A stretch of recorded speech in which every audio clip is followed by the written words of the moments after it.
started to give the mic over to my brother and to get started, I wanted to let us know how it's very important for us to support each other, support the village. It's sad, I would tell my brother, the whole net income for African Americans is 1.1 trillion a year. We don't have anything in our community. We have to, at some point, support each other and show that love that we once had to go out and try to do something to try to save our people.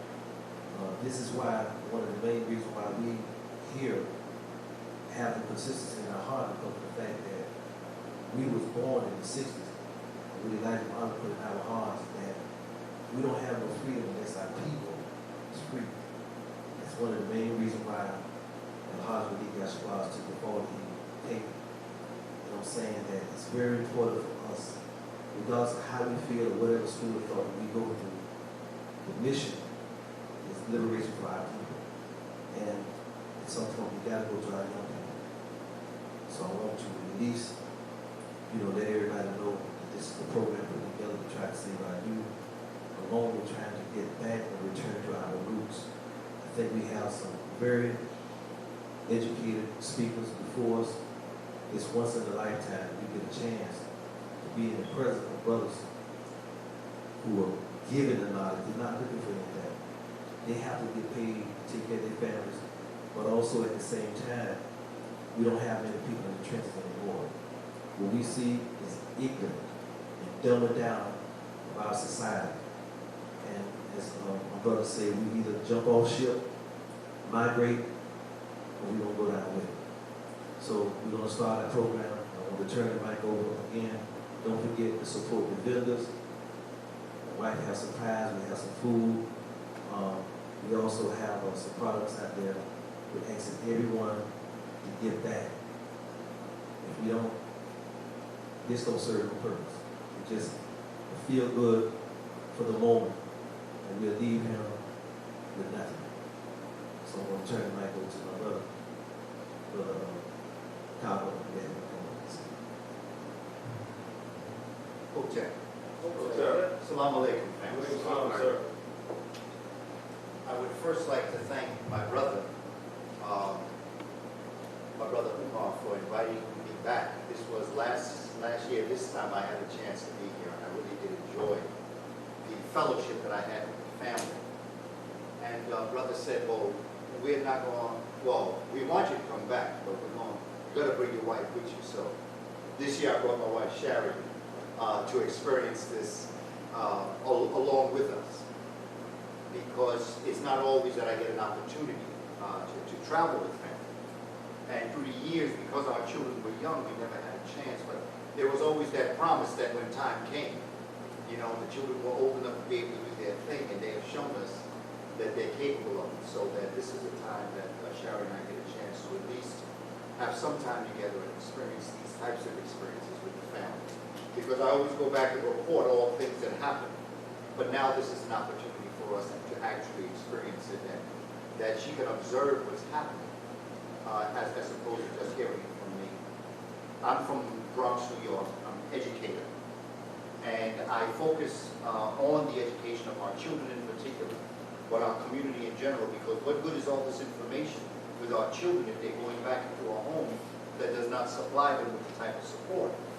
And so we're trying to start from the very beginning of this, which is with our children and with our community. So we're hoping that what we share with you, you're able to do something with it. Because if we're not going to do anything with it, then this is just a discussion.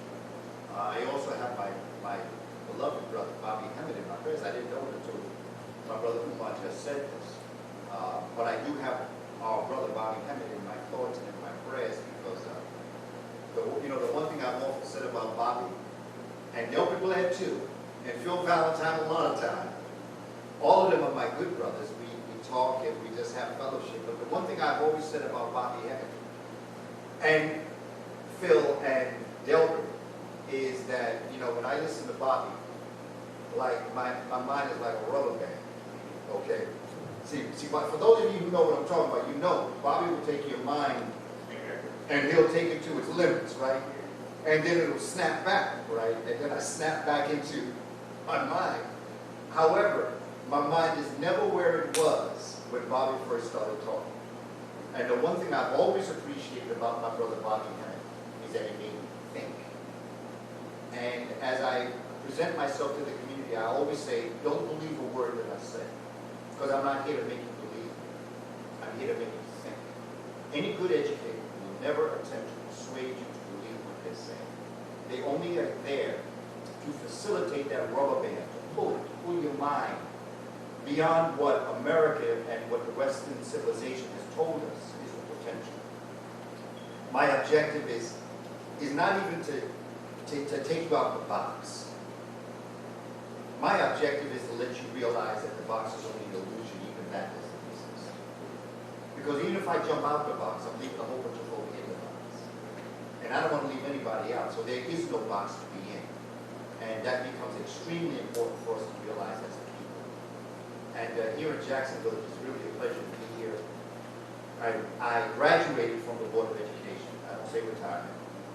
Graduated from the Board of Ed in July of 2009, and I've been on the road. I've been going to different communities, working with educational systems and working with people. Here in Jacksonville, you have an initiative. I don't know if you know Brother Dr.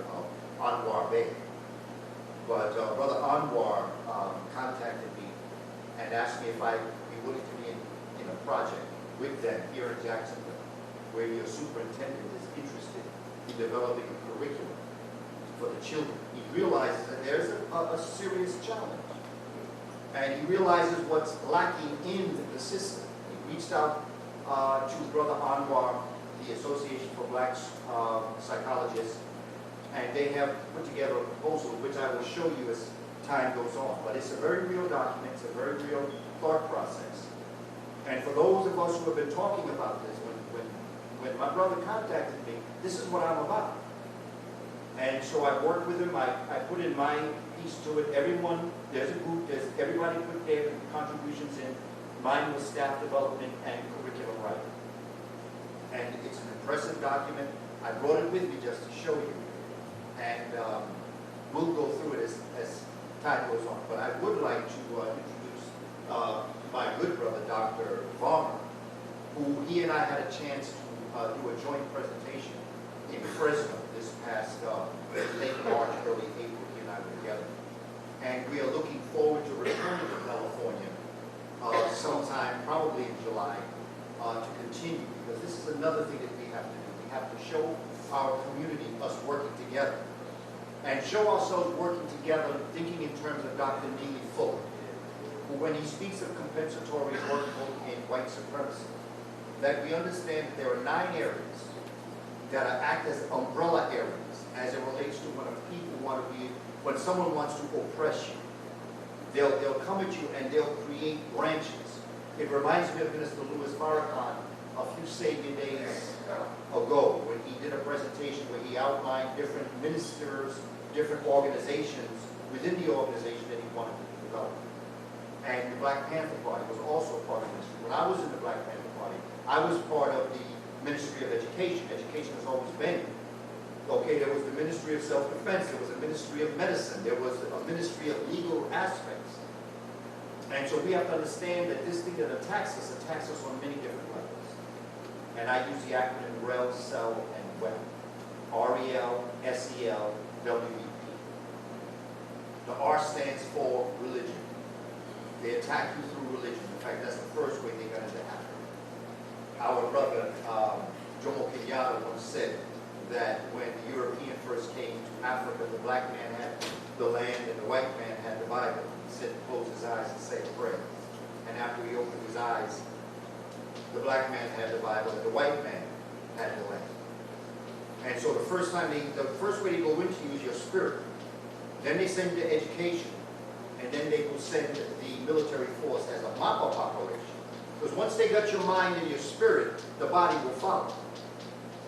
And so we look to our spiritual or our religious leaders, such as Dr. Varmah, to be that part of this movement forward, to organize us spiritually.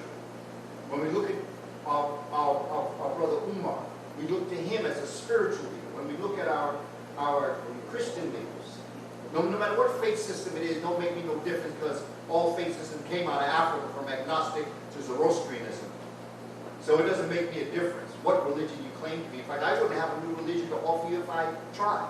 Dr. Clark told us that there are two things black folk don't need. They don't need a new religion. They don't need another organization.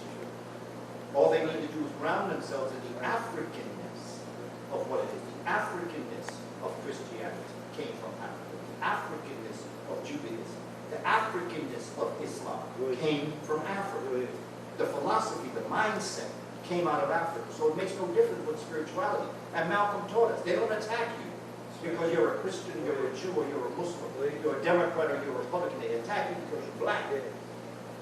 And once we can unify, as our brother Umar said, once we can attack, surround ourselves around the issue, we're too personality oriented. We always, he think he this, or she thinks she that, and then stuff break. I've worked with people that can't stand me. Quite frankly, I don't care for that. But we had an issue. And the issue is what we have to focus on as a people. And although I'd like to tell you we were best friends, or we got to like each other after, sometimes we walked away still not caring for each other. But we had at least come together on an issue that I think that individual respected me a little bit more, and I respected that person a little bit more, because we were strong enough to put our personal feelings aside in order to get the issue taken care of. So religion, so as Dr. Varmah comes, I don't get involved as it relates to that. That would be his and Imam Umar's position and other leaders that are conscious to begin to lead our people to a very clear spiritual, so that a Christian can sit next to him, a Muslim can sit next to someone who is Hebrew Israelite, can sit next to someone who may deal with no direct religion at all, but they're all on the same page because the issue is about the emancipation and liberation of our people. The first E stands for economics. We need to look at people like Claude Anderson. Get Claude Anderson and other economists online to assist us economically. Brother was talking about the vendors. We have to support our vendors. We need to put 10% of our salary away. If we can tie it to church, more power to you. That's your business. You can tie it to vendors, because they're putting their stuff out there for themselves, and they could be doing a lot of other things with their economic talent, but they choose to be doing what they're doing. The first L is labor. Business. We've got to hire our own people. We have to learn how to hire our own people. Sell, sex, but it deals with gender. We have to understand the role of the feminine principle and the role of the male principle, and be very serious about it. Come on, brothers. We've got to be very serious about it. We'll talk about this as time goes on. And then the second E is education, and that is where I am more than willing to support. That is my area. That is an area that I've spent my life doing, just as our good brother Dr. Varmah has done the spiritual connection. I have done the education connection. It becomes very important when we start to do this and understand this. And then the second L is law. We need to bring people like Attorney Alton Maddox. We need to start to bring the lawyers here in Jacksonville. Wherever it is, we need to bring the legal system together. W is war. I hear a lot of folks talk about nation building. Okay? A lot of people talk about we need to build a nation. Let me tell you something. It ain't a nation if you don't have a military to protect it. Let's be serious about that. We got a large amount of people. Well, if you have a large amount of people, that's not a nation. That's just a large organization. The Black Panther Party had it. The Nation of Islam had it with the Fruit of Islam. Those brothers and those sisters were clear cut. You know? We don't have to reinvent the wheel. Just study what they did. Study what the Muslim community did in order to create that military base. And military don't mean fighting. Military means protection. The third L would be entertainment. We need to bring our entertainers online. We need to bring our sports figures online. And then the final P is politics. Right now we got a clean house. Because some folk up there call themselves politicians. Well, I guess they are politicians. Because one of the characteristics of being a politician is you must be a very good liar. Because you can't get elected if you don't lie. Because if people really told what's going on, they're going to get elected. Because everybody wants to hear So everybody trying to outline themselves, we tell you how everything's going to be so wonderful, not realizing it doesn't start here, it ain't going to happen at all. I'd like to round off this piece by just saying that we need to look at this, and this is why Dr. Varmah and myself, Dr. Varmah, touching on all the different areas, but he has a spiritual knowledge that I think we all need to hear, myself included. I take notes when I'm in his presence. I take my pen and whatnot out, and I just take notes because the brother drops some knowledge that we need to understand. And I am the education piece, and I think that if we start bringing people with the economic piece and and you're probably already doing this on the preaching. But I'm dedicating my presentation, along with the brother that got into an unfortunate situation here in Jacksonville.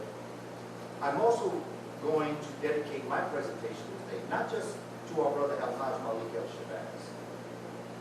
I'd like to dedicate it to someone very few people ever talk about, but it's really the foundation of the Nation of Islam. The nation would not exist had it not been for this person.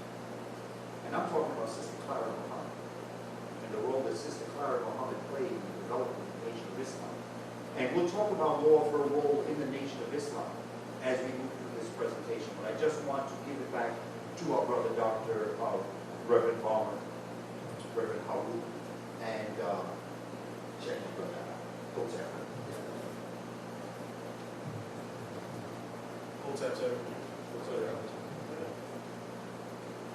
As Elder Kaba and myself, and I call him Elder, let me say this for those who wonder. There's very few people that I call Elder. Elder to me does not mean your age. Elder Umar, Elder Shuaib, Elder Kaba, it's not age. That would be a person older than me. I respect that regardless. I teach my children to respect your elders. I'm going to be an elder one day. I want you to respect me, and I have to show respect. But when I say elder, the ancient language, they said sheokh. And it wasn't just a person of age, but a person of respect and wisdom and experience. They say experience, evidence, reason. Experience is when we've lived our lives in such a way that life, the university of life, the school of life, has educated us by way of those experiences. So when I say Elder Kaba, I'm referring to him. I would like to say Shayuk, but most people say, what's that? So I just say in English, Elder, a person of respect. If I say Elder Shuaib, Elder you see back there with the white, it's Elder. I mean it not just as you're older than me, I mean it out of respect of your experiences that I have yet to experience. All the book knowledge in the world is necessary, but those experiences by which we understand or overstand the book knowledge that we've been given is just as important. Now, this is something that was strange to me. I intended to wear white today. Dr. Kaba, we didn't discuss what we were wearing. We wore black today. Now, in ancient Kamene, or ancient Africa, in our true religious system that was at one time called Atonism, the white and the black represented the two sides of the one family of Asaru, who you know as Osiris, and Sotuk. And I don't mean the good and bad son stuff that a lot of Euro-Egyptologists would like to have us believe, this rivalry. But instead, the brotherhood of Sotuk wore black as a symbol of being the protectors of the dark, the hidden knowledge, the wisdom, the education. And the brotherhood of Asaru, which you call in the Bible the Nazarites. If you say the word Nazarite, say it for us. And I say Nazarene. And I'll say Asarian. That's what you're saying when you say Nazarite, which is why the Bible writers just mentioned it one time, I think it's Numbers chapter 6. They say the Nazarites, the Baal, and you never hear about it again. You follow? And they wore white. And they were also called the Sem or Shem priesthood. That a lot of the so-called Euro-Jews, as they're called today, or European Jews, are saying you're anti-Semitic, you're anti-Semitic. They wore white, the ancient Sem priesthood, say Sem, because we're going to teach today. The way Elder Kaba and myself teach, we don't lecture. We talk to you, it's an exchange. You have to be involved. This is like show and tell. What's this? You call it out. You understand? And they wore white as the protectors of the day. Because in our ancient culture, we did not see time as starting and ending.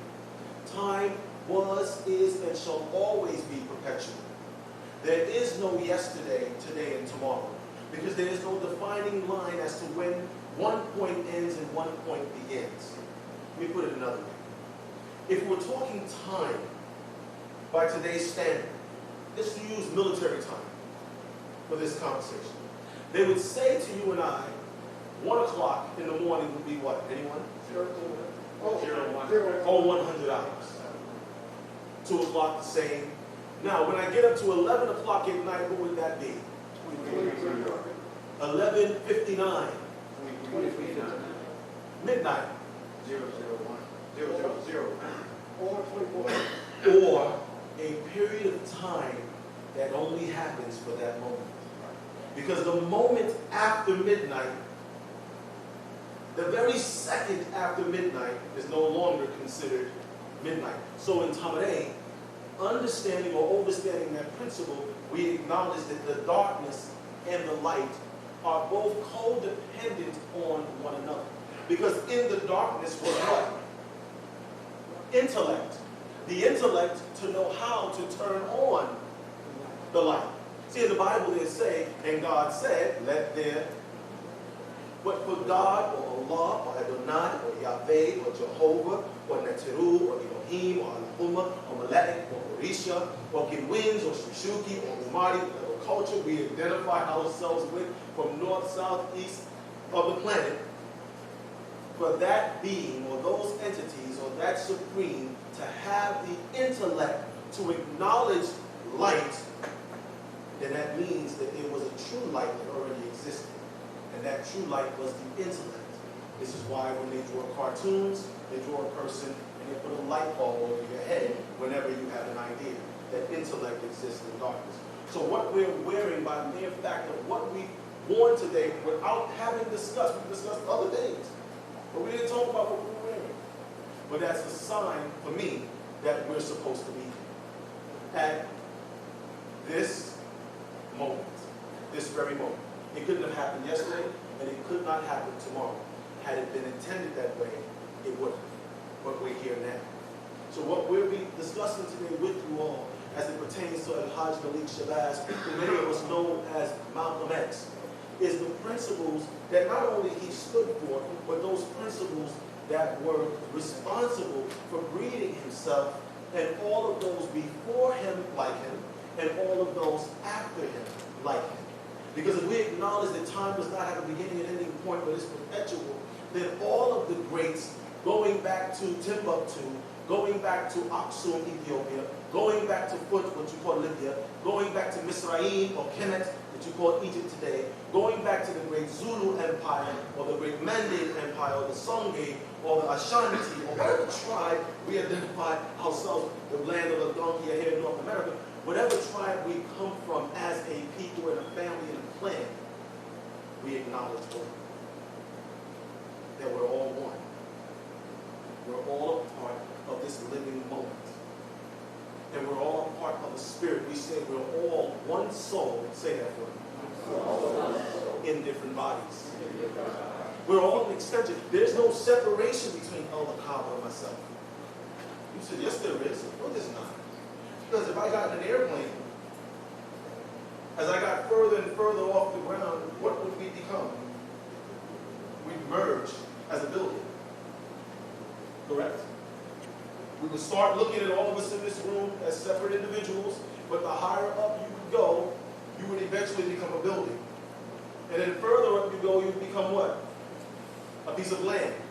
And the further up you go, you just be on a planet. So there's no separation. The illusion, the box, that they've gotten us to buy into is that there is a separation. I'm Christian, you're not. I'm going to heaven, you're not. I'm better than you.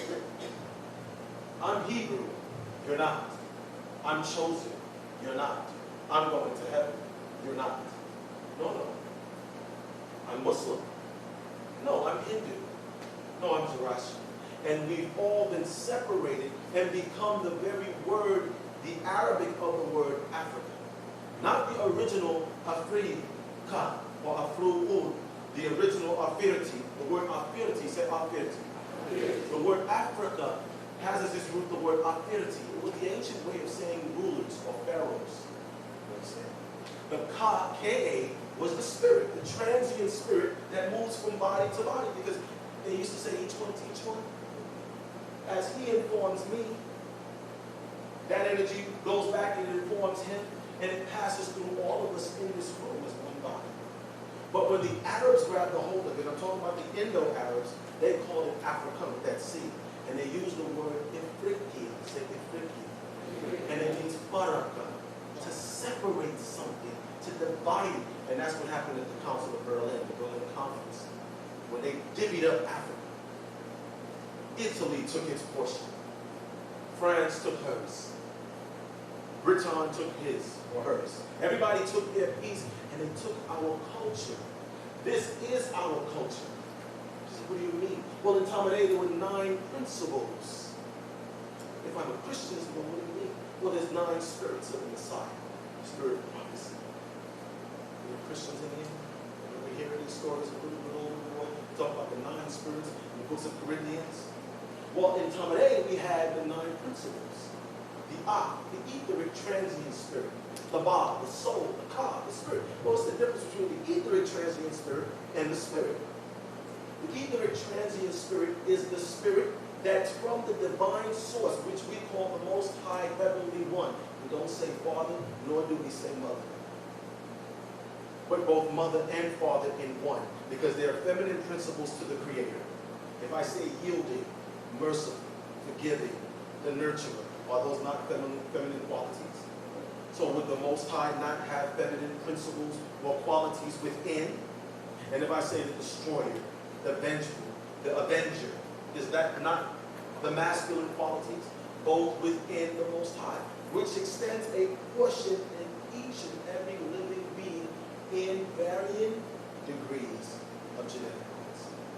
We have a lot we're going to talk about today. All I ask is to let the Elder Kaba and myself be here. If you have a pen and paper, take it out. Take it out. Don't feel ashamed to write down what you're hearing, and more importantly, don't fret. Question. As teachers, educators, lecturers, religious leaders, whatever we choose to accept being called, right? We just simply see ourselves as those who are part of the medium to convey the message. The message is not myself. The message is not Elder Kaba. We're just a moment in this time that's being utilized to convey a message to you that's necessary towards your religious, economics, labor, sex, gender, education, law, war, institute, and politics. And with that, I ask Dr. Kaba to come back up so we can continue. Let's give Brother a round.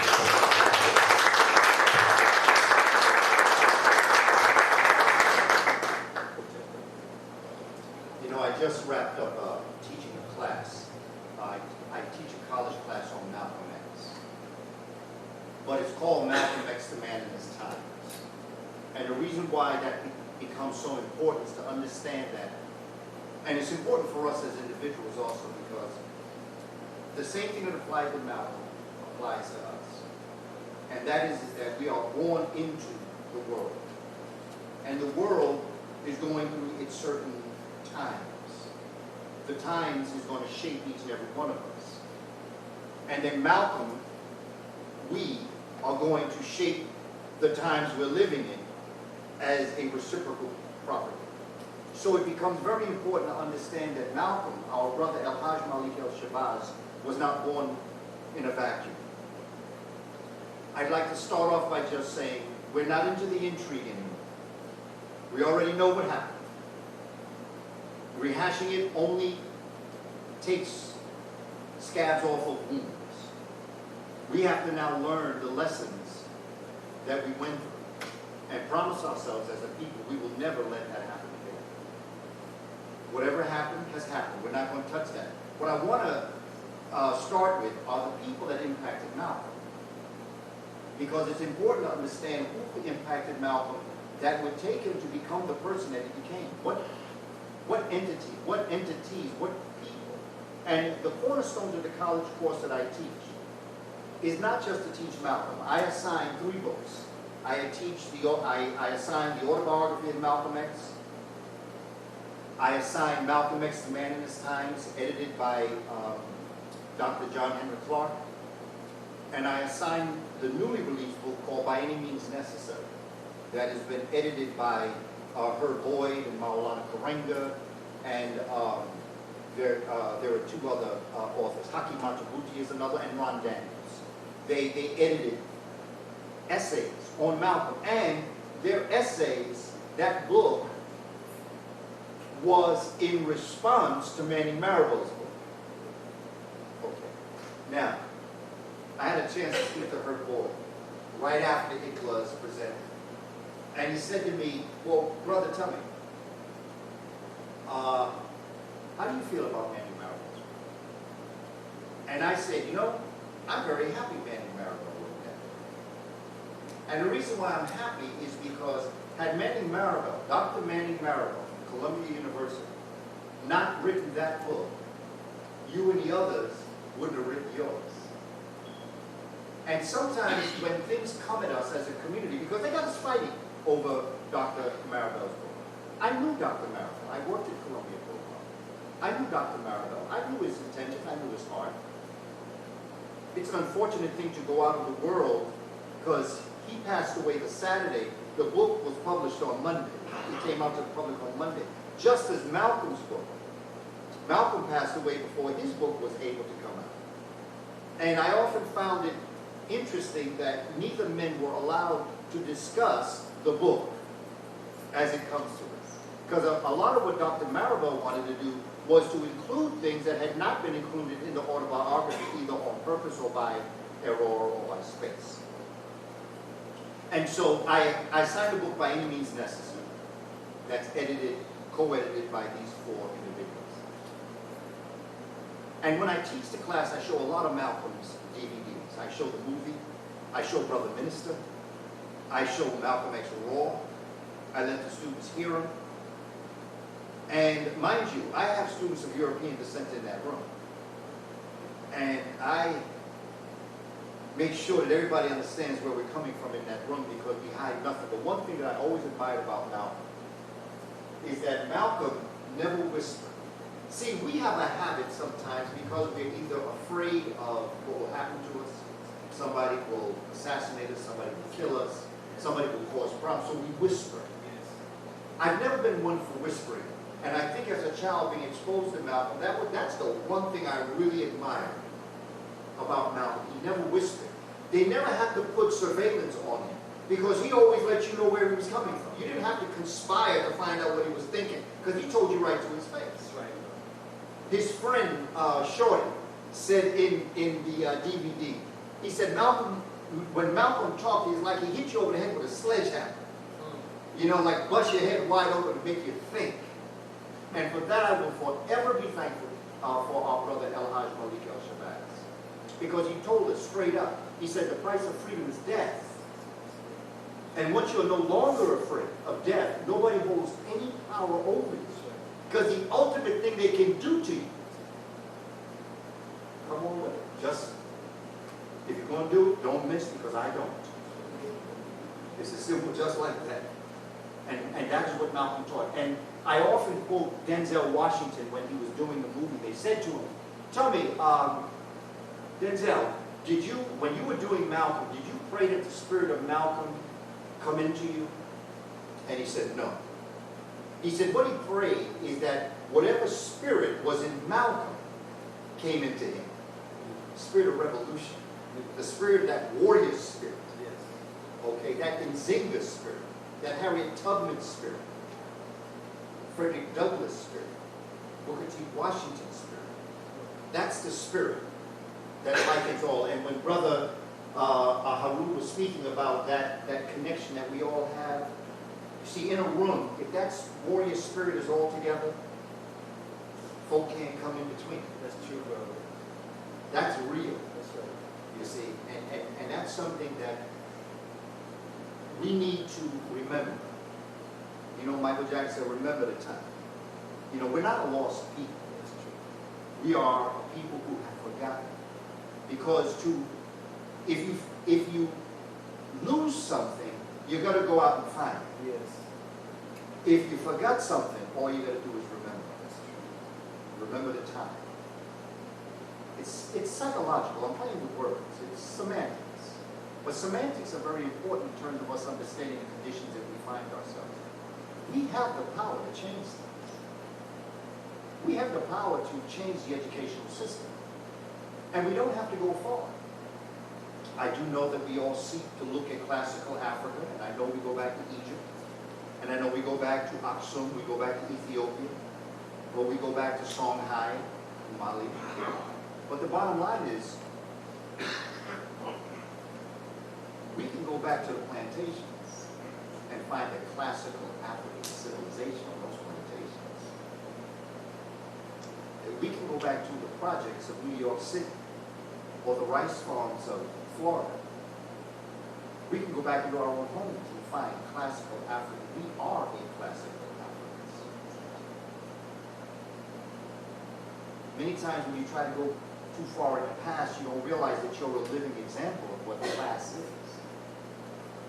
The fact that we could be assembled like this, that our brother Imam Umar could bring us together, both our brother Harub and myself, this way.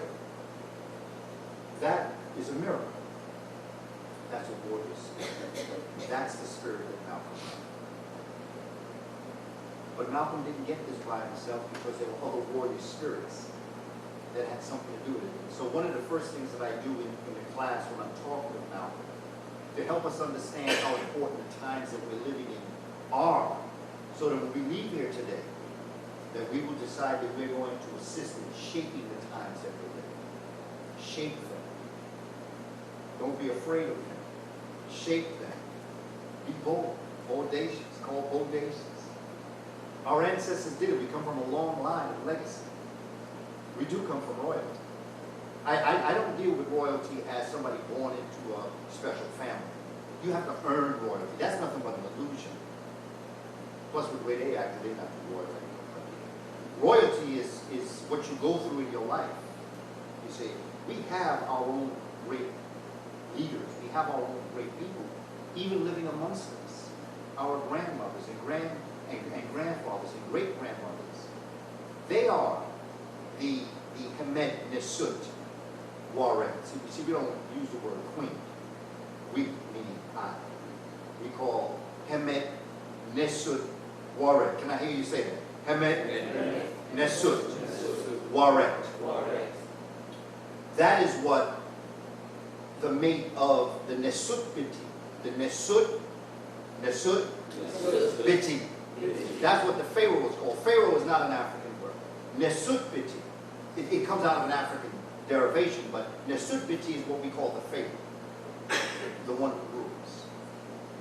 But the Hemet Nesut Warren is defined as the deep well of water that the Nesut Biti goes to when he is parched by the dryness of the desert.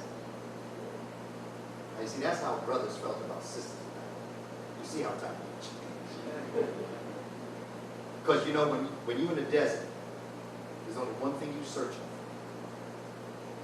and that's to quench that parchment of your throat. But the sister that he was talking about was not just a well, was not just water. She was a deep well, which meant there was no end to what she could do for that man that sat on the throne, who was asked, who was the representation of royalty. This is how we ran our society. And brothers, we had no problems understanding the role that women played. And we were not competing with them because guess what? We do their stuff horrible. They do it very well. And they are the cornerstone. They are the centerpiece of the society. And brothers, we do our thing. And we do our things quite well. In fact, brothers do their things so well that it gives sisters the opportunity to do their things so well. There is no competition. In this society here, you have women who want to take on roles that men have, and I don't know if that's going to work. Right. And it is not that the genius of the sisters not there, it is that sisters are built differently because their charge is to bring forward the race of people. There are things. To think that a woman that's in the fire department would have to be tested by carrying that hose, I don't know if all women could do that. But they certainly could handle fires at a maximum condition. So if everybody did what they do well, the society would run. Yes, sir. But men say, okay, you want your rights? You want to be equal? Then you got to do what I do. But that doesn't make sense in an African mind. Because our bodies are structured, our minds are structured in a way to do a certain function and do it so well. And so while men's bodies are built to carry the fire hose, however many pounds that fire hose is, up 20 flights of stairs is one thing. But the role that a sister could play as it relates to firefighting is being lost. Because everyone's saying, well, you got to do what I do. And that's not always the case. And it has nothing to do with equality or inequality. It has to do with the functions of us on this planet and what the Creator has given us as gender to understand. It goes back to understanding the gender principle. And that's being lost in the Western world. It's being lost in the Western world because we're trying to live up to a standard. They don't even know what they're talking about. And we're following them, and we know what we're supposed to be doing. I believe that one of the first people that had the greatest impact on Malcolm's life, I'm going to do the 5 males, and then I'm going to do the 9 females. Because I'm going to tell you, women shaped Malcolm. But I got to show you the 5 men first. Not because they should be first, but because you're going to understand the women better. Because once you understand what the men did, then you'll understand why it was the woman that shaped Malcolm throughout his entire life. Well, we're going to come back and talk about that. The first person that would have had an impact on Malcolm's life was born and joined the ancestors before Malcolm was even born. His name is Booker Taliaferro Washington. He laid probably one of the first foundations that is recognized, not that it's the first, but it is seen as the self-help movement form. In developing Tuskegee Institute, Professor John Henry Clark used to always tell us that Booker T. Washington was probably one of the most misunderstood men in history.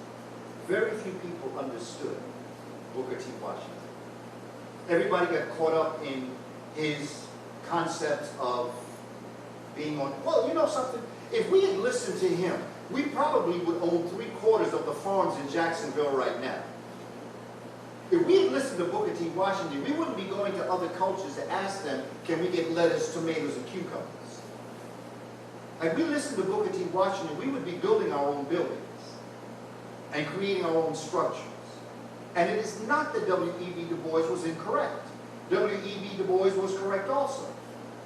The problem that they created for us is we argue who was right, who was wrong. They were both right. See, the one thing about black folk, we can see you both right. And we're not playing offense. We just see the value in what Booker T. Washington said and what W.E.B. Du Bois said. There was values in each. Those that want science and technology, go science and technology. But the bottom line is, if you can't feed yourself, well, let me ask you this. If they close all of the places that we get our food, if they closed Stop and Shop, Pathmark, Piggly Wiggly, y'all got that down there, Piggly Wiggly? It's somewhere. It's a supermarket where you buy your food.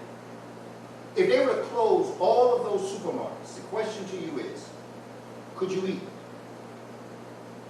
Now, no matter how much money you have, there was a sister, her name was Sadie James. She worked in the school where I was. She was a nutritional staff, and she and her sister owned a little house in the Bronx with a little garden in the back. And Sadie and her sister used to grow tomatoes and cucumbers and peppers. And she knew I liked salad, so she used to bring this in fresh so I could taste it. Now, Sadie and her sister had power. Because the bottom line is that if you can feed yourself, you can live. You can have all the money in the world. But if you don't have a place to go where you can get your own food, and you're going to depend on stores, you don't have power. Even if you're in a project, you can grow plants in your windowsill. That's power. And that is what Booker T. Washington was attempting to explain to us. back then. You get your trades in place, you can build a nation. Booker T. Washington would be so important that word of his success of building Tuskegee Institute would get to an island known as Jamaica. And there would be a man in Jamaica that say, you know something, I want to do what he does in Jamaica. I want to build a school for African people in Jamaica. And he wrote Booker T. Washington and told Booker T. Washington his ideas, his dreams, his aspirations. And Booker T. Washington said, I'd be more than happy to assist you and anybody else that would like to build this type of organization. He said, in fact, I'll have other people help you out also. Little do we know that it would have been people that would come later, such as George Washington Carver. But when he got up here, Booker T. Washington had already joined the ancestors. And by the way, Booker T. Washington died in New York. He died on a boat. And a lot of people believe that he also died of syphilis. He was part of the experiment, by the way. There's a sister wrote a whole book on the role that syphilis played in killing Booker T. Washington. But that's a whole other story. We're going to come back to that. However, Marcus Garvey came up to the United States. He came to realize, he realized that Booker T. Washington had joined the ancestors. Well, he said, well, let me stay anyway, because there's a lot of great stuff going on amongst the African peoples here, so let's see what we can do. So he stayed, eventually came up to New York. The story is that he had a very thick Jamaican accent, and it was very difficult for people to understand him. So everybody used to say, oh man, sit down, we don't want to hear it. We don't understand what you say, sit down. And then he'd get up and do it again. But Marcus Garvey, being the genius and the great initiate that he was, one day he got up and he fell because he realized that it's African people's nature to be concerned about people who are hurt. And so everybody was so concerned about his well-being, he stood up and started talking. And out of respect, they listened to him. They said, wow, that's a great idea. That was the birth of the UNIA. Now, some people say that's just a story being told. I just tell you the story because I find it interesting about our nature. But they say, but he did fall. The question is, why did he fall? Did he really fall, or did he do it for the attention? Well, whatever the reason is, the UNIA, the Universal Negro Improvement Association, was built on that. He is going to become the second influence on Malcolm. He's going to become a second influence on Malcolm because there's going to come a time, and you know, I leave Malcolm's parents out of the equation simply because they brought him into the world. I'm trying to go to 5 people outside of his family.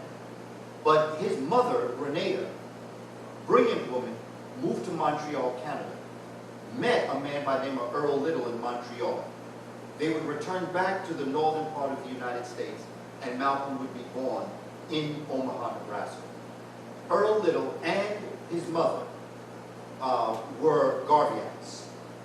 Okay, they followed the teachings of the Honorable Marcus Mosiah Garvey, who, by the way, was influenced by Booker T. Washington. You see the times that we're living in and how one influences another and how things are going to be happening. We all in our own lives have to study our own lives. Backtrack the influences in your life. Who made you turn corners in your life to take you to another area? And those are the people that have helped shape who you are. You didn't become who you are out of a vacuum. There are people who have come into your life. And so his parents, Earl Little and his mom, are going to now move forward. And they're going to give birth to Malcolm. But Malcolm is going to come in contact with a man who also was at one time a Garvey. Okay, who is going to be influenced. In fact, not only was this man a Garveyite, but Garvey was influenced by him. Garvey was shaped by the Honorable Noble Drew Ali. And if you don't know Noble Drew Ali, you do not understand black history. And they purposely leave him out. Because Noble Drew Ali, if you see that picture of Malcolm, as you were, if you see the picture of Marcus Garvey sitting in a chair, in a car, got the French hat on, okay. Now, if you see a bigger picture with a man sitting next to him in the car, that's Noble Drew Ali. Noble Drew Ali had a tremendous impact on America. Yeah. But it's interesting how people leave him out. Yeah. Because it's going to be a sister that is going to leave Georgia with her husband and is going to come to Detroit and is going to be going to these weekly meetings on Friday. That's right. And her husband, being the man that he is, he's working through his manly qualities. Okay? And his wife is going to say to him, you know, Elijah, you're a good man. You need to go down and listen to this man talk. And what's going to happen is that Elijah Poole is going to go down and listen to this man talk. And this man we're talking about is Noble Drew Ali. It is Noble Drew Ali that's going to convert Elijah Poole to Elijah Muhammad. There's a history to this. And it's important that as you develop an understanding of this history, you get to understand the impact that these individuals had on Malcolm. And it's important that we understand this, that we embrace this, and that we understand this. And try not to create illusions that are not there. Because if you live in illusion, you will never get to the true facts. And the bottom line historically, it was not Fard Muhammad that converted. Fard Muhammad is going to have an impact on Elijah Muhammad a while back, but Fard Muhammad was a member of the Moorish Science Temple also. This is just history. It's not personal. And if we don't start facing these issues now, we're always going to be living in illusion. And those who wish to oppress us will never worry about us because we're not willing to stand before our people and take us through a process. All these men are great. All these men are very important. Very important. But we've got to look at history as it happened in order to unfold the events, in order to understand why and what happened that happened. And so the fourth person that's going to impact Malcolm is going to be the Honorable Elijah Muhammad, one of the greatest men who has ever lived on our planet. With all of his frailties, with all of his humanity, that was a great man. And we can say this with great comfort. I can say this. As an individual, I can say this. Very, very comfortably. I can say that Noble Drew Ali was a great man. I can say that W.E.B. Du Bois was a great man. I can say that Booker T. Washington was a great man. And I'm not into the fights between Du Bois and Garvey and the fight between Du Bois and Booker T. Washington because I realize they both serve very important purposes in our lives. And I'm taking the sense out the nonsense. And I'm not getting involved in the controversy. I'll let the Creator deal with that. So brothers and sisters, it's so important that as we're looking at this and we're understanding these individuals that are going to be the literal canoes, the shapers of Malcolm, who shaped him and who formed him and who introduced him the concept and were people that were phenomenal to us as a people. So we have Booker T. Washington, who's going to impact Marcus Garvey. And by the way, Marcus Garvey being impacted by Booker T. Washington, let me tell you another story. Marcus Mosiah Garvey joined the ancestors in 1940, sitting in London with a pen in his hand, planning his next operation. The Garveyites around the world, when they heard, were taken back. But they remembered that Marcus Mosiah Garvey had a saying, he had a proverb, where he said that princes shall come out of Egypt, and kings shall sit on the throne of Ethiopia. Princes of Egypt, kings of Ethiopia. Right after Marcus Garvey passed away, Haile Selassie was brought back to Ethiopia. And he was then put on the throne of Ethiopia as Negus Negustu, King of Kings, Lion of Judah, okay, for all time and space. There was a minister that had left, that was a Garveyite, that had left Jamaica and had come to the coronation of this Haile Selassie. And as he was sitting there experiencing this event, he said to himself, but I remember when Marcus Mosiah Garvey used to tell us that princes shall come out of Egypt and kings shall sit on the throne. And as he was looking at Haile Selassie ascending into the throne, he said, the prophecy has been fulfilled. But instead of calling him Haile Selassie, he went back to his original Ethiopian name, which was Tafari Makonnen. but a title like mayor of a particular province because he was related to Menelik II. You got to study what the Ethiopians did to the Italians at the Battle of Adwa in 1896 to understand what Africans did. And that's how Italy invaded Ethiopia. The only way Italy was able to invade Ethiopia by Mussolini was because of the invention of the airplane. And that's why Ethiopia could not be conquered at the Berlin Conference. Liberia was the other country. But they had, a lot of folk had their eye on the rubber plantations in Liberia. That's why Marcus Garvey wanted to go to Liberia. He was creating a relationship with Liberia. This is the history that we have to understand.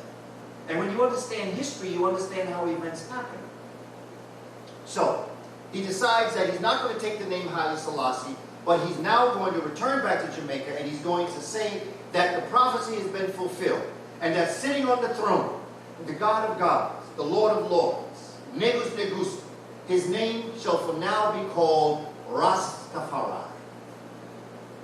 And that's where the Rastafari movement came from. And of course, we have our brother Peter Tosh and Paul Molly and Dennis Brown and all the other brothers and sisters. But the Rastafarian movement was born out of Marcus Garvey. Because all of the early followers of the Rastafarian movement were Garveyites. You see. And so look at the impact that Malcolm is being touched on in all these different areas, such as, but it just wasn't Marcus Garvey, it was the impact that Booker T. Washington had on Marcus Garvey, relationship with Noble Drew Ali, the combined relationship of Noble Drew Ali with Marcus Garvey, who were both talking about self-initiative, self-reliance. They are now going to impact the Honorable Elijah Muhammad. Both Garvey and Noble Drew Ali are going to impact the Honorable Elijah Muhammad. And then the fifth impact is going to be our brother El-Hajj Malik Shabazz's history teacher by the name of Professor John Henry Clark. That's his fifth influence. John Henry Clark once told me, and he also has said it in other venues, one of the greatest things about Malcolm was that he had a cabinet of ministers that they did not have to be Muslim. When he saw intelligence, he brought you in. He didn't care if you were Muslim or not. He understood the issue. And sometimes people who practice Islam did not have the answer to a situation. Like in politics, his chairperson for politics was Adam Clayton Powell, who was a congressman in Harlem. That was his political. Just like he would go to John Henry Clark for education, he would go to Adam Clayton Powell for politics, you see. Because that's the mind of a genius. You know who to go to. You may not have all the answers, but you know who to go to. The Honorable Elijah Muhammad was not the best speaker in the world, but he went out and got the best speaker in the world to speak for him, El-Hajj Malik El-Shabazz. He wasn't the best lawyer in the world, but he went out and got the best lawyer to join the nation. He wasn't the best psychologist in the world, but he went out and got the best psychologist in the world. And one of the psychologists that had a lot to do with the rise of the Nation of Islam is a brother we today know as Dr. Naim Akbar.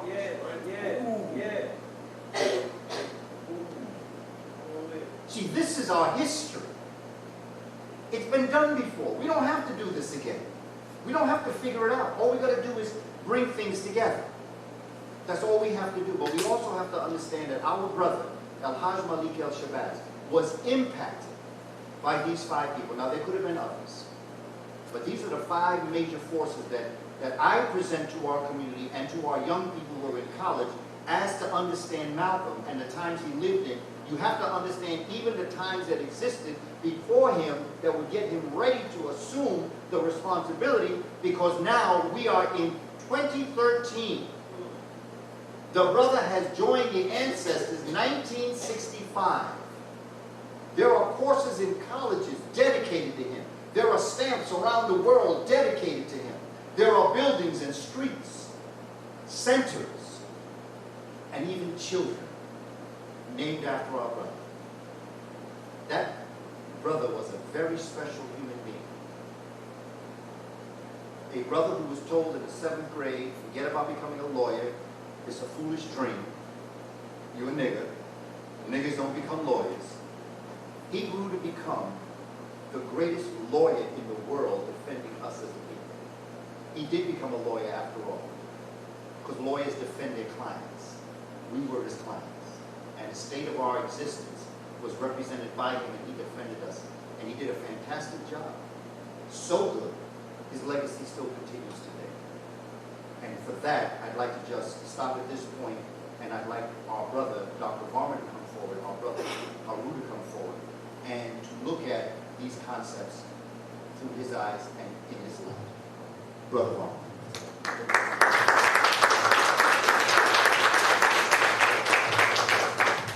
As we were all sitting here or standing here listening to Dr.Kaba speak, he mentioned to you and myself about 5 people, 5 men. I'm going to touch on the sisters and the ladies who were involved.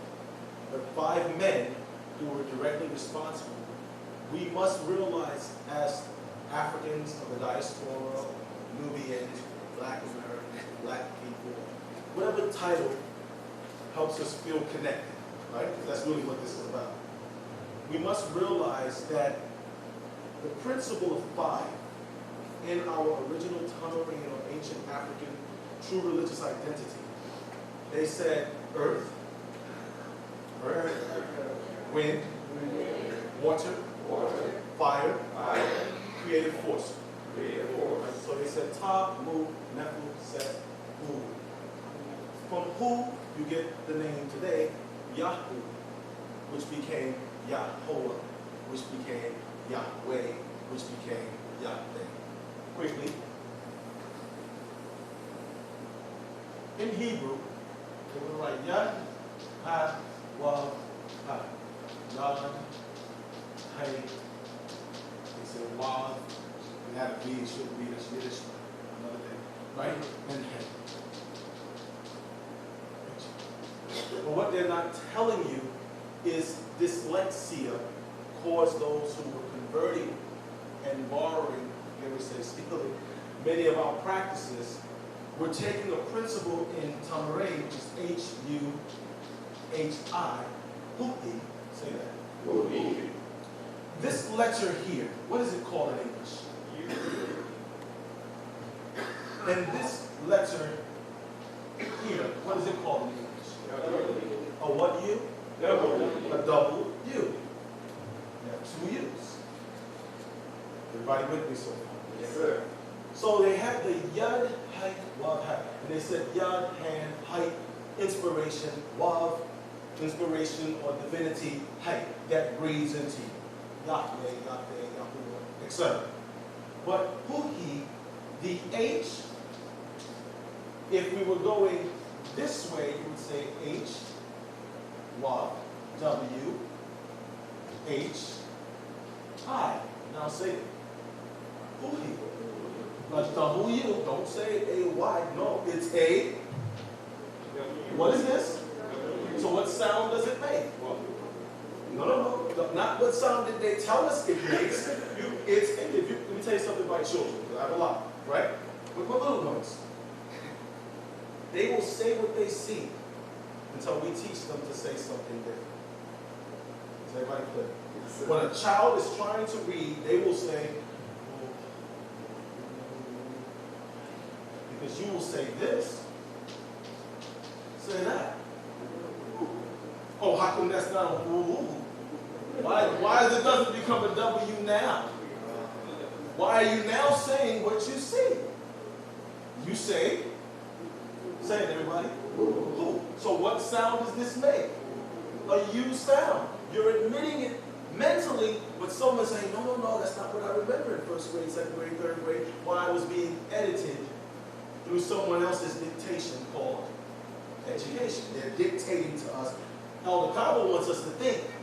Yes. Reverend Varmah, Haru Hotep, whatever you want to call me. I want you to think. I want you to see past what they've told us. The illusion is the only person. Yes. So that Tamu Nefu said, who was the creative force of will. It is the principle that says you cannot kill the head because the head is moving.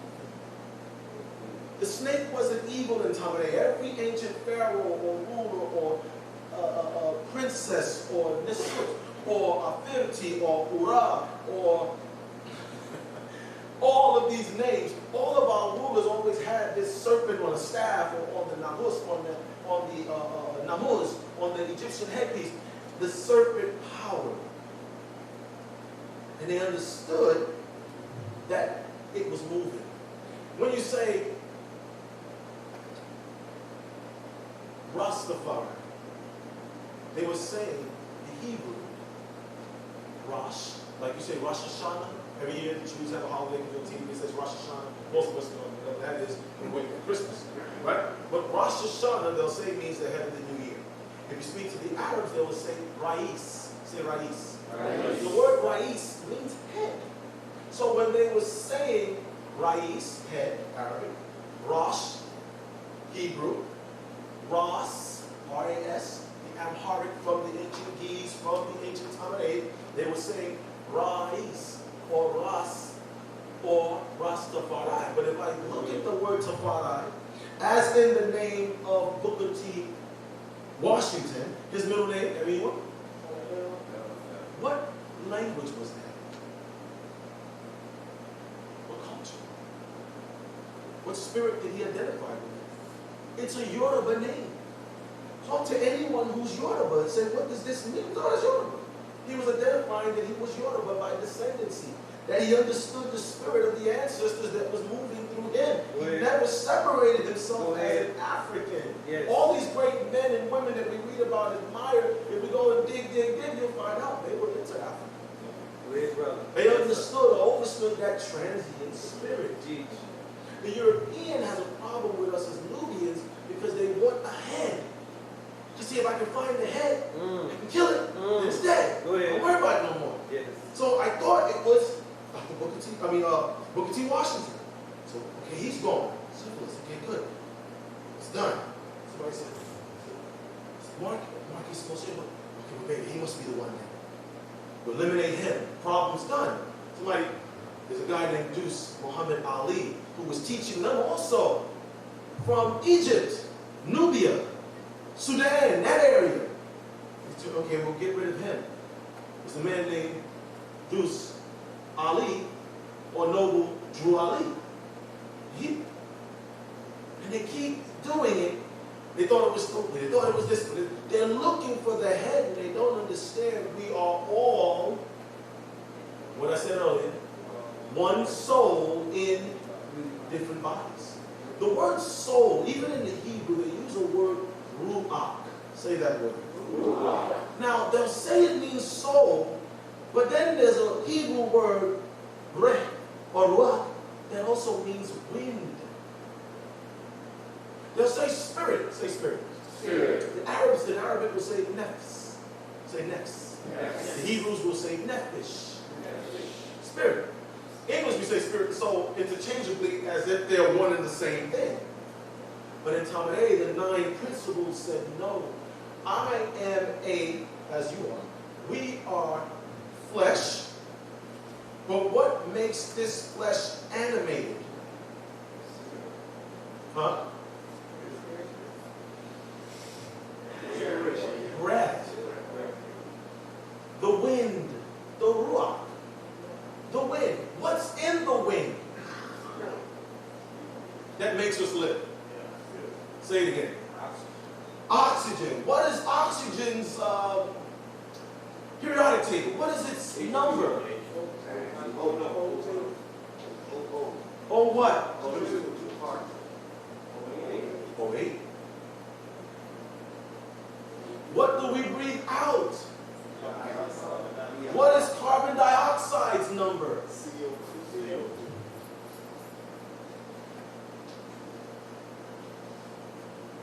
Carbon's number is what? 6th element. So when I breathe in, I take in oxygen. Where does the oxygen go? How is it carried to the various parts of the body? By what?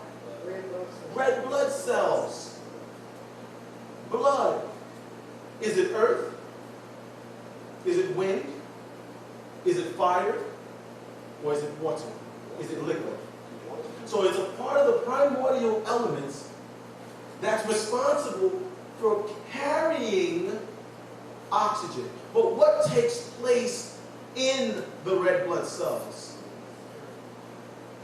When I eat foods, right, take in a source of fuel, swallow it down the esophagus, stomach, and what happens as it gets into the stomach? It's broken down, yes?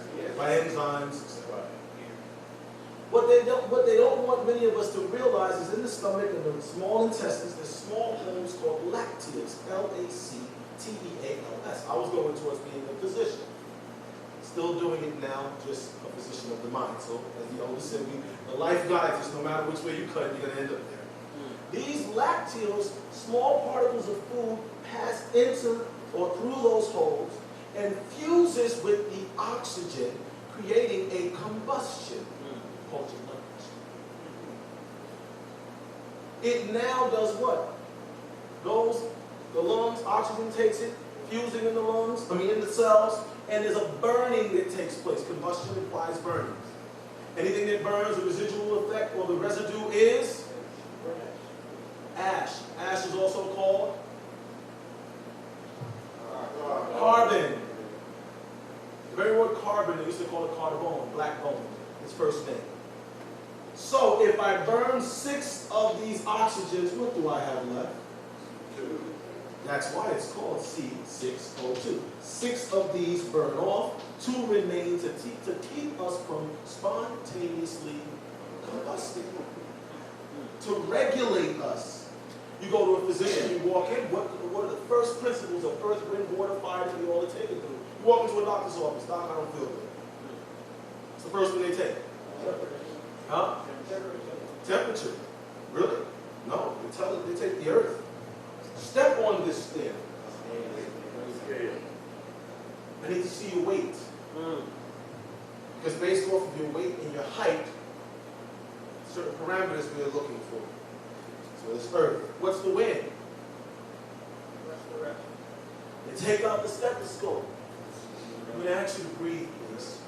And they listen to, because the lungs is where the life force, the ruach, the rahway, the wind, the ba in Kamene is taken in. So I need to listen.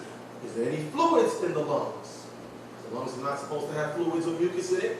It's supposed to have oxygen. It's a sac. It's responsible for containing or holding on for a certain amount of air. Then what do they do? So that's earth, that's wind. What's the next thing? Water. I need you to hold your arms forward, wrap this thing around you. I'm going to pump it. I'm just going to squeeze your arm, and I'm going to release it slightly as I listen to the flow of blood moving through the body to determine what's going on. And if I'm not sure, then I say, nurse, I need you to draw some blood, water. And then what's the last thing they take before they start trying to diagnose? Nowadays, they rub this thing on your forehead. Years ago, they stuck it in your mouth, and those of us real old understood when you were little, it's like somewhere else, but that's a different conversation. To determine your body's temperature. They cannot find our head because we are all one soul in different bodies. What Booker T. Washington, who I call Baba, when we say Baba, I want you to say that. All of our elder females are BB. I'll tell you what it means. And all of our elder males who have passed, we call them popes. Because in our original true religious identity, this is what the popes were. There was no problem between Booker T. Washington, Marcus Garvey, Noble Drew Ali, Elijah Muhammad. The leadership never has the problem.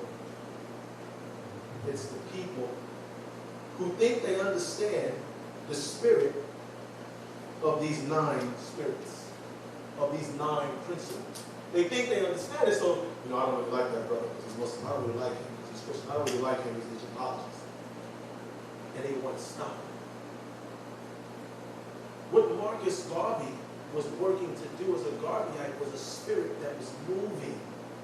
It was alive. He didn't decide where he was going. The spirit was guiding him, was telling him what to do. And I don't mean like many of our preachers have said, I heard a voice last night and I had a calling. I don't mean that. The The spirit of prophecy is the spirit because in the blood there is what? What does the Bible tell us? In the blood there is life. The life force is in the blood. What gives us a connection, like Al-Hajj Malik Shabazz, like Baba Elijah Muhammad, like Baba Marcus Moshe, like Bibi Harriet Tubman, like all of those greats, is in your blood. Your very genealogy is what everyone is having problems deciphering. So they're all over in Latin America digging up tombs and knocking down buildings to find out, well, who was first. Then they go over to parts of Africa and digging up tombs and who was first. And they come to North America and they dig up the mounds and who was first. Where is the head? Because if we can find the head, we can kill it. But they can't kill it because it's moving. The elder mentioned a little while ago, remember those people that caused your life to turn in a direction. Right?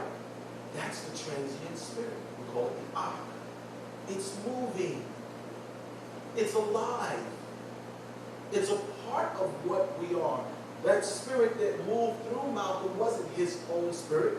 Let me say it another way for those of us that are Christians or Muslims in here.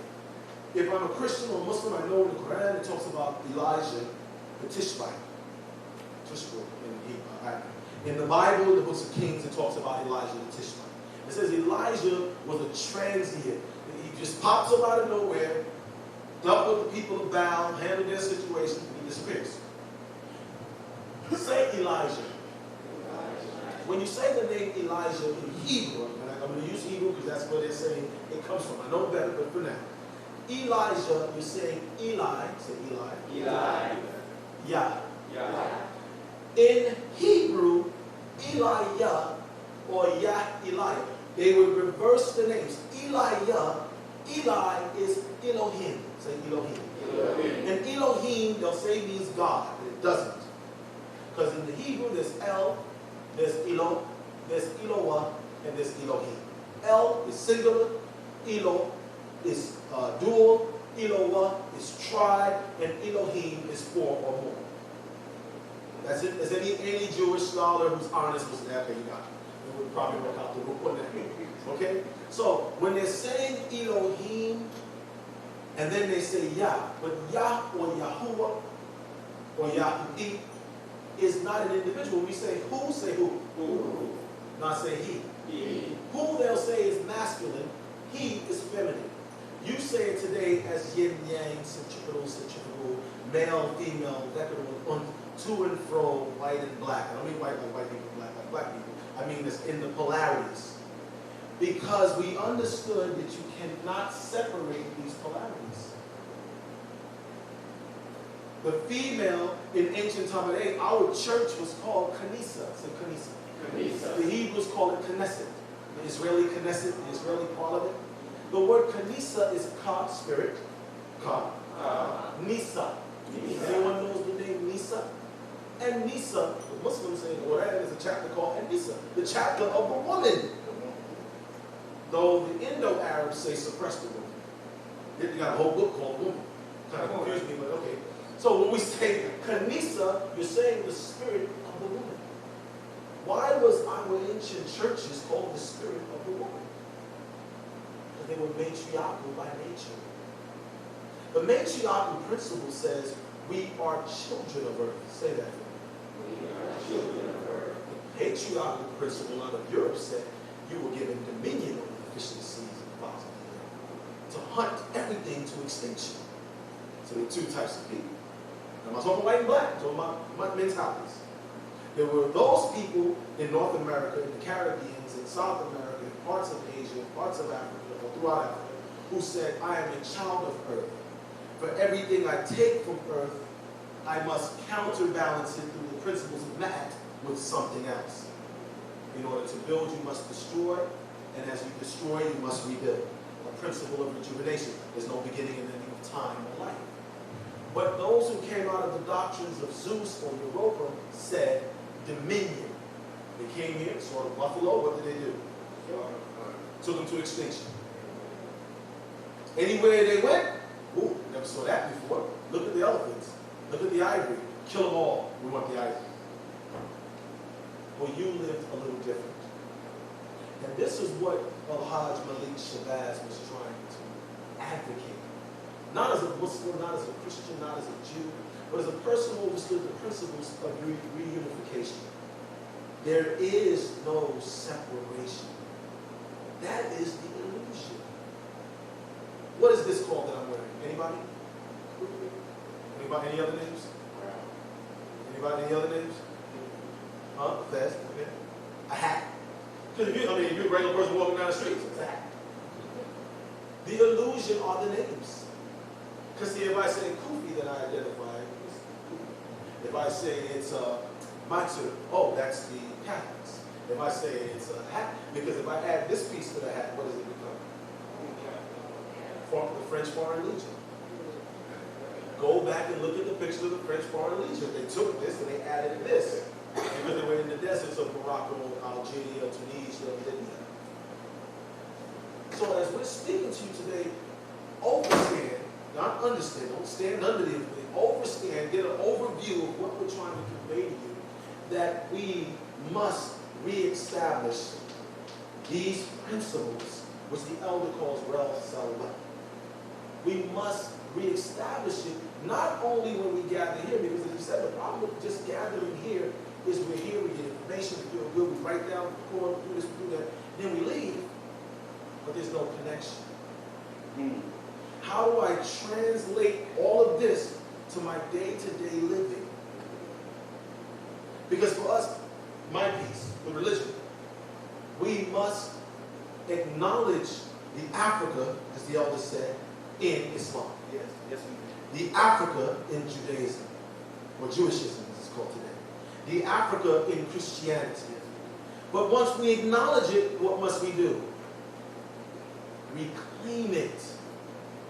Because see, if I only acknowledge the Africa in Christianity as it's still being given to me without reclaiming that portion and saying, no, no, no, no, no, Mr. Pope.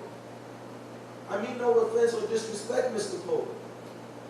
But that hat on your head that you're calling a mitre is the hat that was worn by the original Chaldean spirit, the original Rastafari, the original sacrificial shepherd Osiris wore that hat. As a symbol of all of the names that we're talking about today, they were sacrificial by nature. Harriet Tubman left the South. She got out. Most of us, if we're honest, would have never went back. Right? We can be honest. Because we dogs, whips, woo, I got out, woo. Man. Is that real? Yes, sir. Well, you always got a person, no, not me, I know, trust me. I saw Django, one, Roots. I'll wait through it. Right? Yes, but sir. Something about her nature, that transient spirit that Elijah the Tishbite gave to his servant Elijah in the Bible, a double portion of the spirit, made her say, as crazy as I know I'm going to sound. And she had family, did she not? Yes. She wasn't a single woman. No. Right? Harriet Tubman wasn't. I mean, they made her seem like she was just this nomad. She had family. As crazy as she sounded to her loved ones to say, I'm going back. But that transient spirit said, I have to go back. That's the spirit that has moved through generations on up to today. And you're sitting in this room, you're going against the grain.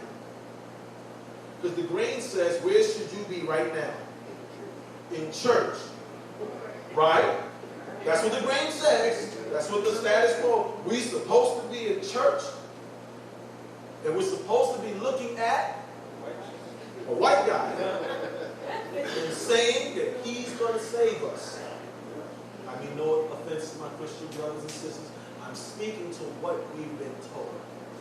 Because I'm wearing something here, which I know some people don't. It's a pump, but I don't want to ask, but who's the guy? It's a symbol of the original sacrificial shepherd. In Kamene, Osiris and all great female and male rulers were all placed on the cross. Excuse me. The cross was a symbol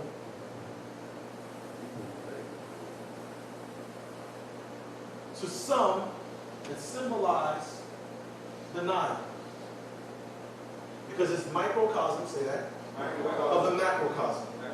That simply says there is no separation, that everything that happens in the universe happens on earth, happens in nature, and happens in us. So the Nile was a representation of what they call the horse, or I should say Africa, the Horsehead Nebula.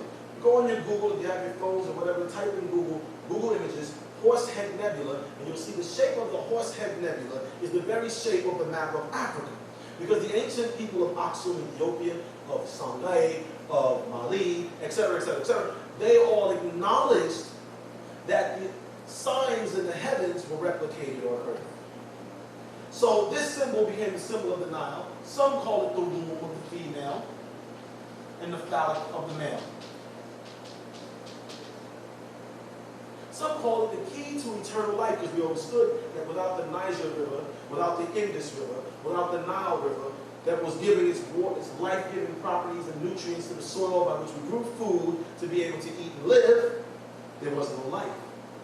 Others said, well, when you expire symbolically, you have this in one hand, the Ankh, and you had a staff or a cane or shoba in the other hand, and symbolically as a blind man, you were led down this long hallway where you had to face Ammit, which they call the crocodile-headed serpent, and I'll talk about why, right? Walking down, and when you transversed this hallway, you took this key, and you opened this doorway, and you entered into life eternal.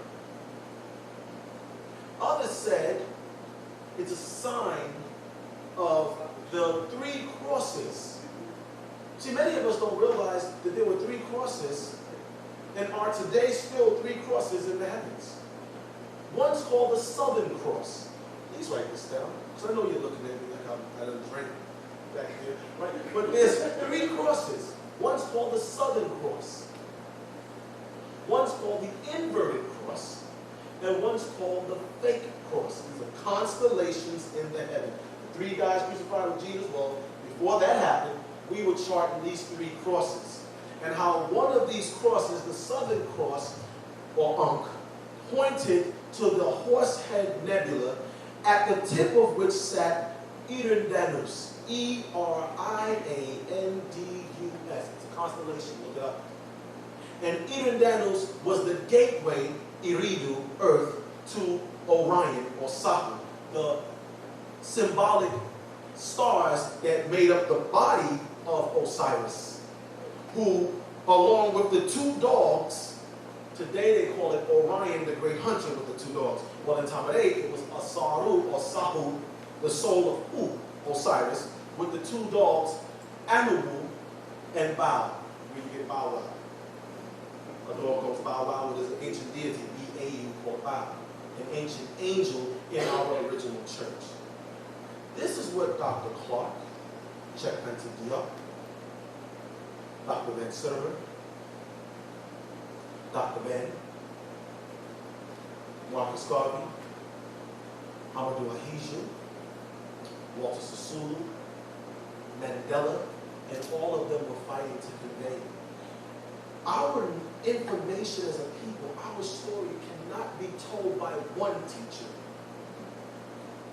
We were way too diverse for that. It can't be. Because depending on the land that we lived in, the resources that were there, the foods that were grown, the weather that was there, our adaptation, or we adapted our religion to fit into the environment. If you lived in the parts of Africa or North America or South America where you were able to grow cotton or silks, etc., then you wore white robes. If you lived in the areas where you had to hunt the bear because it was too cold, your emblems became the bear, the owl, etc. Your symbolism. No different than today at the universities. If you live in Gator country, you're called the Florida Gators. If you live in South Carolina where there's a bunch of gamecocks running around, you're called the South Carolina Gamecocks. we had systems of education. These great structures were systems of education in our Kanisa, like St. Joseph's University and St. John's University and St. Xavier's University are all Catholics, but yet they have different mascots and slightly different approaches to how they teach their doctrine. Well, that's what we're doing in North America. That's what we're doing in Africa. And that matriarchal system, that system was the spirit that moved through Marcus Garvey on down to today. And I always say, and I'm thinking about the passage of the had it not been for Marcus Garvey's wife, we would have never had the writings and speeches of Marcus Garvey. That Kanisa, that matriarchal symbol, principle, that nurturing nature, if she didn't write it, Nelson Mandela would have made it through prison. Mahatma Gandhi would have never been able to get Britain to get out of India, the silk stripes of India. It wouldn't have happened because they all read the works of Marcus Garvey, who was taught by Booker T. Washington, who was dealing with Deuce Muhammad Ali, who, and we can keep naming because there is no person that's born in and of himself. All of us were either physically, mentally, emotionally, or spiritually born or reborn by another. There is no cutting this chain. We must unify. We must return to who and what we are based off of who and what we say we are. I heard the elders say to us in California, stop looking and giving someone else all this power like they're going to stop us. People always ask me, well, Red, what you going to do? You get to Africa and you're doing stuff in Liberia and they kill someone. It happens. I mean, do I want a bullet? No. I've seen what bullets do. I fired rifles and guns. I'm like, I'm yeah, shoot me. Can we talk? But that's what it comes down to. Guess what? When it's my time, anybody ever been in a real bad accident? I mean, real bad? I've been in accidents where literally I'm out the window in the street, looking back at me, and one day figure out and explain it to you, right? Looking back at me, and people are running, and then I got up. And I got a scar on my arm to prove it, and I'm not doing no Christian God was there with me. I'm talking ancestors, angelic hosts, Neteru, Elohim, angelic beings look like you and me. But I'm here. What did it tell me? It wasn't my time yet. Because when it's your time, guess what? It don't matter how much money you have, how many laps you did around the gym, how much weights you can bench press. When it's your time, it's your time. But in the meantime, we understand life eternal is through what? How do we get life eternal? Yes. Your works and your children. Your spirit is your personality. Your works reflect your personality. How you feel, how you think. Dr. Martin Luther King's still alive because his works are still having an effect on the living. You stop living when your works stop affecting the living. There's a sister here. Hold your hand up. Yeah.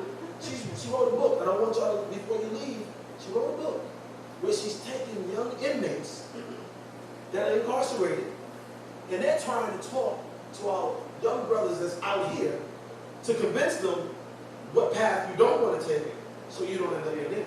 They used to call that the land of the dead, prison.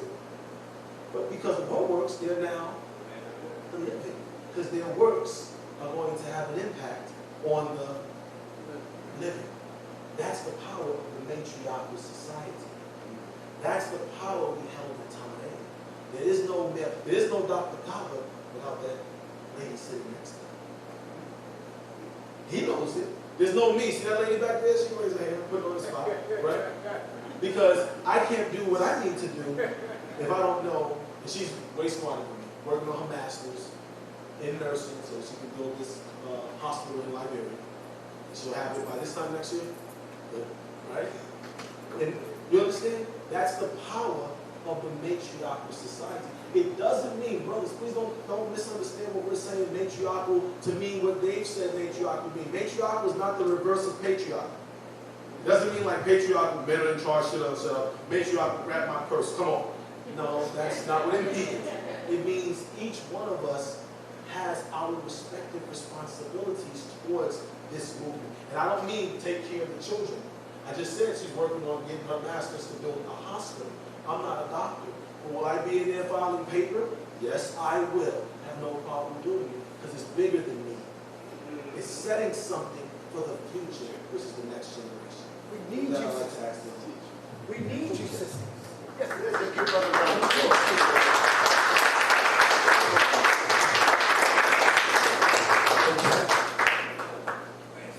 What I'd like to do is just ask the vendors. We're going to take a break soon. But what I want is, I just want the vendors to be introduced to us so that we have a sense of what it is that they have. So could I just ask the vendors to stand for a minute? I know I'm putting you all on the spot, but this is about business, and I want to get about business. And please, my sister, can I just ask you to just let us know what it is that you have outside? Please, if you could just come up, my sister, because we want to see you too. Go ahead.